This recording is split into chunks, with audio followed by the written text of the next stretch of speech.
mēs atjaunojam un kā arī ražojam mēbeles, tieši mīkstās mēbeles. Mums ir ļoti liela auduma un krāsu izvēle, tāpēc jūs varat izvēlēties jebkas, kas jums patiks. Kā arī mūsu dizainieris palīdzēs jums izvēlēties tādu audumu, kurā iederas tieši jūsu interjerā. Mēs vēl ražojam mugursomas. Viņi tiek ražotas no Dienvidkorejas auduma. Tas audums ir ļoti izturīgs un ļoti stilīgs. Tā kā mēs strādājam ļoti kvalitatīvi, mēbeles jums kalpos ļoti ilgu laiku. Izņemot mēbeļu ražošanu, mēs arī atjaunojam daudz mēbeles, tāpēc pie mums var atnest savus kaut kādus vecus mēbeles. Tos nevajag vienkārši mest ārā, to var atnest, mēs izremontēsim, mēs varam nomainīt gan audumu, gan visu kaut kādu bāzi no kāda divans, piemēram, vai krēsla sastāvu.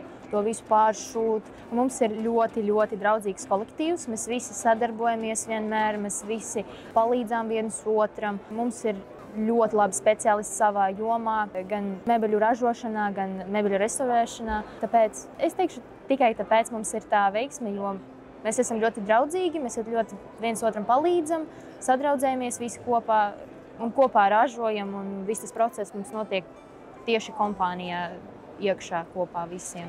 Mūsu materiāli mums arī ir ekomateriāli, kas arī ir tie dabas draudzīgi. No tā, kas bija vecs, mēs varam uztaisīt vienkārši jaunu dzīvi tam divānam vai krēslam vai to, ko cilvēks atnēs pie mums. Mūsu veiksme ir mūsu 15 gadu laikā iegūta pieredze. Mūsu klientu spektrs ir ļoti liels. Tie ir skolas, tie ir bērnudārži, tie ir vis kaut kādi uzņēmumi. Tāpat pie mums atbrauc vienkārši cilvēki, lai viņam atjaunotu vai nopirktu viņam kaut kādu divānu vai krēslas, tāpēc spektrs ir ļoti liels tiešām. Mēs varam jebkuru biroju, mēs varam jebkuru bērnudārzu vai jūsu māju uztaisīt vēl maigāku un vēl skaistāku ar mūsu mēbelēm un mūsu ražošanas produktiem.